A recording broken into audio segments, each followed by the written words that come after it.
सोचो आपके password, personal details या फिर बैंकिंग डिटेल्स किसी और के हाथ लग जाए। कैसा लगेगा अगर कोई आपकी ईमेल्स छुप के पढ़ रहा हो। आज हम साइबर सिक्योरिटी के एक सुपर इंपॉर्टेंट टॉपिक कॉन्फिडेंशियलिटी के बारे में बात करने वाले हैं। आज हम समझेंगे कॉन्फिडेंशियलिटी का कॉन्सेप्ट, उसकी इंपॉर्टेंस, थ्रेट्स और कैसे आप अपने डेटा को सेफ रख सकते हैं। तो बिना किसी देरी के चलिए शुरू करते हैं। पार्ट 1, कॉन्फिडेंशियलिटी क्या है। कॉन्फिडेंशियलिटी का बेसिक कॉन्सेप्ट यही है कि ऑथराइज्ड पर्सन को ही वो डेटा एक्सेस मिले। मतलब साइबर सिक्योरिटी का एक फंडामेंटल प्रिंसिपल जो आपके डेटा को अनऑथराइज्ड एक्सेस या फिर डेटा लीक से बचाता है। ये CIA राइट्स, कॉन्फिडेंशियलिटी, इंटीग्रिटी और अवेलेबिलिटी का एक इंपॉर्टेंट पिलर है जो इंफॉर्मेशन सिक्योरिटी के फाउंडेशंस को बनाते हैं। सोचो अगर आपका दोस्त आपके सीक्रेट सबको बता रहा हो तो समझ लो हैकर्स भी यही कर सकते हैं डेटा के साथ। अब कॉन्फिडेंशियलिटी जरूरी क्यों है? पर्सनल सेफ्टी, आपकी आइडेंटिटी सेफ रहनी चाहिए। कॉन्फिडेंशियलिटी इंश्योर करती है कि आपके पर्सनल डिटेल्स, पासवर्ड और फाइनेंशियल इंफॉर्मेशन हैकर के हाथ ना लगे। अगर आपका डेटा सिक्योर नहीं होगा तो आपके बैंक से इनलीगल ट्रांजैक्शन होने के चांसेस बढ़ जाते। सबसे बड़ा आइडेंटिटी थेफ्ट। वहीं पर हमारे पास आता है बिजनेस प्रोटेक्शन। कॉन्फिडेंशियलिटी बिजनेस के लिए भी बहुत जरूरी है। अगर एक कंपनी के सेंसिटिव डेटा जैसे क्लाइंट रिकॉर्ड, फाइनेंशियल स्टेटमेंट या ट्रेड सीक्रेट लीक हो गए तो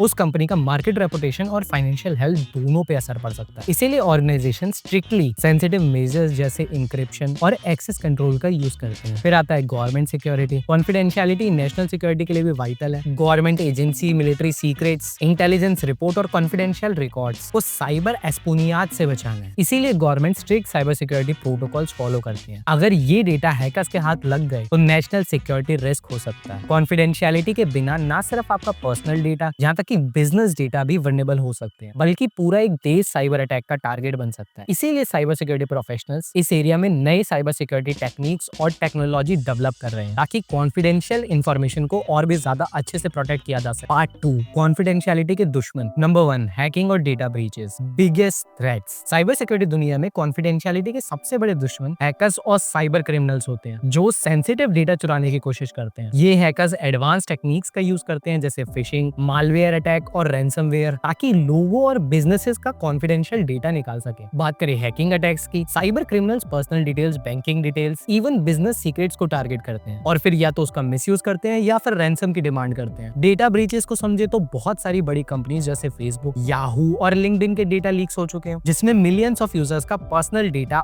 ऑनलाइन शेयर हो गया, लीक हो गया। वहीं कॉन्सिक्वेंसेस की बात करें, आइडेंटिटी थेफ्ट, फाइनेंशियल फ्रॉड्स और प्राइवेसी लॉस जैसे इशू ऐसे साइबर अटैक्स की वजह से हो सकते हैं। अब प्रिवेंट करने का क्या तरीका है? Strong passwords, encryption, multi factor authentication, MFA जैसे मेजर्स को आप अप्लाई कर सकते हैं। इन मेथड से कॉन्फिडेंशियल डेटा को सिक्योर रखा जा सकता है। हैकर्स आपका सीक्रेट निकालना चाहते हैं, बस वो आपके दोस्त जैसे क्यूट नहीं। Number 2, insider threat. एम्प्लॉइज या फिर x coworkers confidential data leak कर सकते हैं जो किसी भी ऑर्गेनाइजेशन के लिए एक बहुत बड़ा सिक्योरिटी रिस्क होता है। कई बार डिसग्रंटल्ड एम्प्लॉइज या जो लोग कंपनी छोड़ चुके हैं वो लोग अपना बदला लेने के लिए या फिर फाइनेंशियल गेन के लिए सेंसिटिव इंफॉर्मेशन शेयर कर देते हैं। इस तरह के डेटा लीक किसी भी कंपनी की रेपुटेशन और फाइनेंशियल हेल्थ के लिए डिजास्टर हो सकते हैं। फॉर एग्जांपल, एक फेमस केस है एडवर्ड स्नोडन का जिसने US गवर्नमेंट के कॉन्फिडेंशियल डेटा को लीक किया था। स्नोडन जो फॉर्मर एम्प्लॉय था उसने सीक्रेट सर्वेलेंस प्रोग्राम को एक्सपोज किया जिससे पूरी दुनिया में एक बहुत बड़ा साइबर सिक्योरिटी डिबेट शुरू हो गया। ये बताता है कि इनसाइडर किस तरीके से डेटा को लीक कर सकता है और कितना बड़ा इंपैक्ट क्रिएट कर सकता है। इसीलिए हर ऑर्गेनाइजेशन को स्ट्रिक्ट एक्सेस कंट्रोल और इनसाइडर थ्रेड मॉनिटरिंग टूल का यूज करना चाहिए ताकि ऐसे रिस्क को मिनिमाइज करा जा सके। Number 3, fishing and social engineering. आजकल साइबर क्रिमिनल्स नए नए तरीके ढूंढ रहे हैं लोगों को बेवकूफ बनाने और उनका सेंसिटिव डेटा चुराने के लिए। एक बहुत ही कॉमन और डेंजरस टेक्निक है फिशिंग, जिसमें हैकर्स फेक ईमेल, SMS या कॉल का यूज करके आपसे पर्सनल या फिर फाइनेंशियल इंफॉर्मेशन निकालने की कोशिश करते हैं। ये मैसेज इतने जेन्युइन लगते हैं कि हम बिना सोचे समझे इनका जवाब दे देते हैं या फिर दिए गए लिंक पे क्लिक कर देते हैं। फॉर एग्जांपल, सोचो एक दिन आपको कोई बैंक से अर्जेंट कॉल आता है जो कहता है कि आपके अकाउंट से सस्पिशियस ट्रांजैक्शन हो रही है और वेरिफिकेशन के लिए आपसे OTP मांगता है। आप टेंशन में आके OTP शेयर भी कर देते हैं, लेकिन जैसे ही आप OTP शेयर करते हैं आपके अकाउंट से पैसे उड़ा लिए जाते हैं। ये एक क्लासिक फिशिंग अटैक है जिसमें साइबर क्रिमिनल्स आपसे डेटा चुराने के लिए आपकी अर्जेंसी और इमोशनल स्टेट का यूज करते हैं। Basic human psychology. इसीलिए हमेशा ध्यान रखें किसी भी अननोन ईमेल या फिर कॉल पे ध्यान ना दें और OTP और पासवर्ड कभी भी किसी के साथ शेयर ना करें। अगर कोई सस्पिशियस कॉल आए तुरंत बैंक के ऑफिशियल कस्टमर सपोर्ट से कांटेक्ट करें।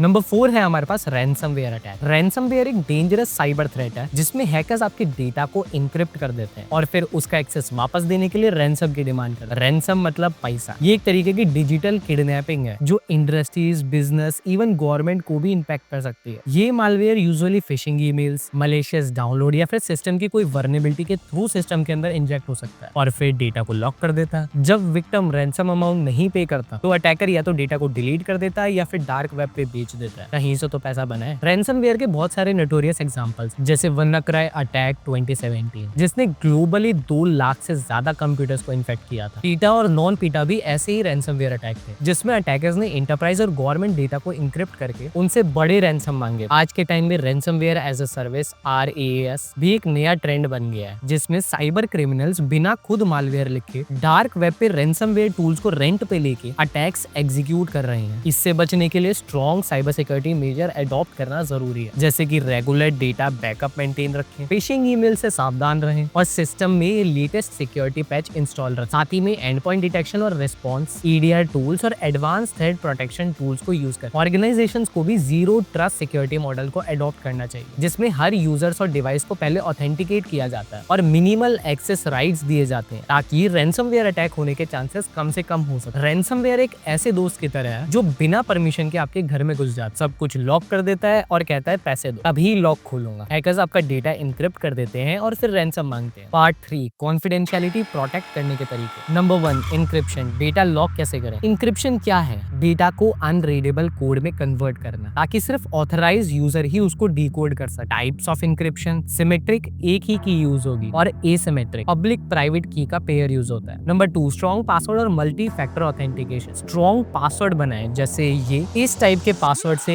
बचें। MFA इनेबल करें, एक एक्स्ट्रा लेयर ऑफ सिक्योरिटी जो हैकर्स को रोकती है। नंबर 3 एक्सेस कंट्रोल और लिमिटेड एक्सेस। हर किसी को सिर्फ उतना एक्सेस मिले जितना उनको जरूरी है। फॉर एग्जांपल HR एम्प्लॉइज को फाइनेंशियल डिटेल का एक्सेस नहीं होना चाहिए। अब वीडियो को कंक्लूड करते हैं, साथ ही में कुछ इंपॉर्टेंट टिप्स की बात करते हैं। आज हमने सीखा कॉन्फिडेंशियलिटी और उसकी इंपॉर्टेंस, कॉमन थ्रेट्स जैसे fishing, hacking, insider attacks, best practices जैसे इंक्रिप्शन, मल्टी फैक्टर ऑथेंटिकेशन और VPN का यूज। वीडियो पसंद आया तो लाइक करें, शेयर करें और हाँ, कमेंट करके जरूर बताएं कि नेक्स्ट वीडियो किस टॉपिक में होनी चाहिए। बाकी सब्सक्राइब करना ना भूलें, आपके सब्सक्राइब करने से हमें मोटिवेशन मिलती है। मैं मिलता हूं आपसे नेक्स्ट वाली वीडियो में, तब तक के लिए बाय।